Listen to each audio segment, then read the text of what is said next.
What's up, guys? Welcome to day one of Road to Profitability. We actually did end up taking a trade today on GBP USD. I woke up super late. I woke up around 10 a.m. I should not have been up at 10 a.m. And me waking up at 10 a.m., I should not have taken a trade. But these are all the things that we learned. I've been through this again. So here we are.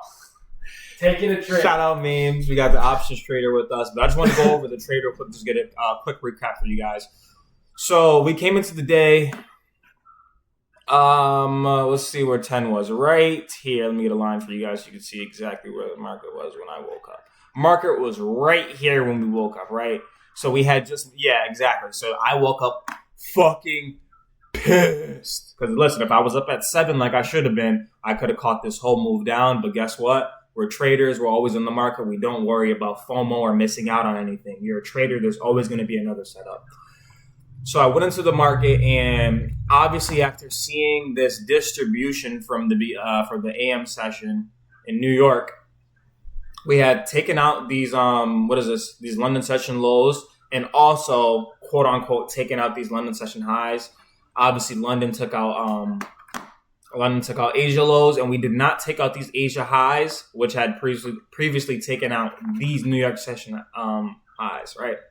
So when I came in and seen this distribution phase, obviously there's two things you can consider. That accumulation phase might come up next, or there's possibly maybe more distribution or a continuation of the current trend, or a reversal. So I had seen a reversal setup. So coming in, I had seen a break of structure right here on the 5-minute. We come in, we got this high right here. We also have a close below it, so this makes this a valid high.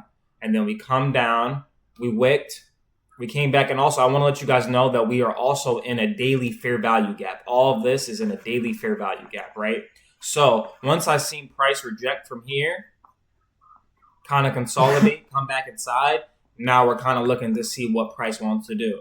Don't forget price is fractal. So what this looks like on a daily time frame, the same confluences, the same things that you see happen on a lower time frame. So after I've seen this break of structure, you know what I'm saying? I usually use either the order block entries or fair value gap entries with equilibrium. That's my specific strategy. So basically looking right here, I seen a big distribution. So from after this leg came down, we seen a big push up, 3 bullish candles, right? Making a fair value gap, one right here, also one right here, and then we also made another one. So I entered off. Once I seen this push up, I seen a little retrace back into this order block, which I would consider it, and then I entered right here. So for targeting, I seen a reversal setup. So what I wanted to target was I wanted this to be the push out of the daily fair value gap. So I was targeting New York session highs, or you can even consider this London session highs that had just left off. And that's where my target was. Obviously, as you can see, we did not get stopped out, but we did. We were in profit, and then we came all the way back down into this consolidation area. I ended up actually leaving the trade right about here, somewhere right about here, making about $5 in total, probably like $3 with the fees. Sorry, I lost 5 and it went 280. So we're also with Mames. So if you guys don't know, I'm a forex trader. Mames is an options trader. NVIDIA dude. Yeah. He had a tough break today, but we're green. More green beans than we were. To be more exact, I'm gonna look right now to show you guys what actually happened. I'm not gonna show you my actual trade or my balance because I don't want to see all that. Yeah, you don't want to see. You don't want to see the kid lose money. Just trading with 47 million. I'm not. So yeah, so we had a swap fee for $5. I'm also just to give you guys a little background. I'm currently on a funded right now. I'm on the eval phase of a funded. I am not a profitable trader. Also, I do want you guys to know that I have not reached profitability. So we made $8 on it minus the $5 in swap fee. It was a pretty big position. I went in with one lot because I seen a pretty smooth move. We were up around, I want to say the maximum we were up was around $90, and the lowest we went down was like probably $15. Actually, no, it might have been like $15, $20. So we took profit. We won on the day. If anything, I don't even really take it as taking profit. We didn't lose money today.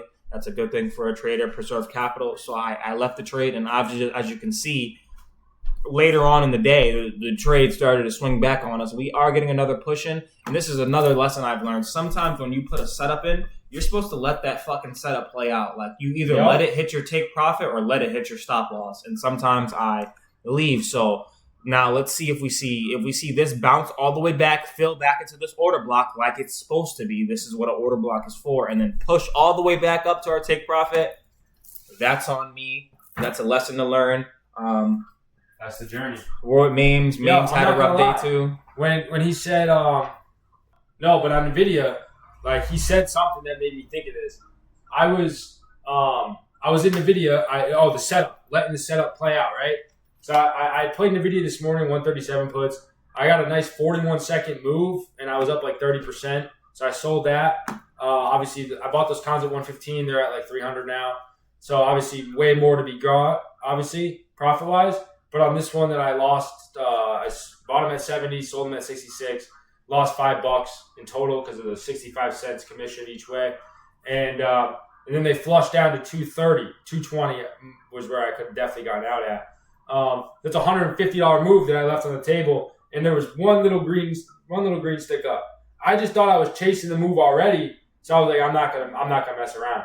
And that's from experience of chasing and getting fucking gaped, real, like on some real shit. FOMO's real. But yeah, I've been trading for like 4 years, like 4.5 years probably.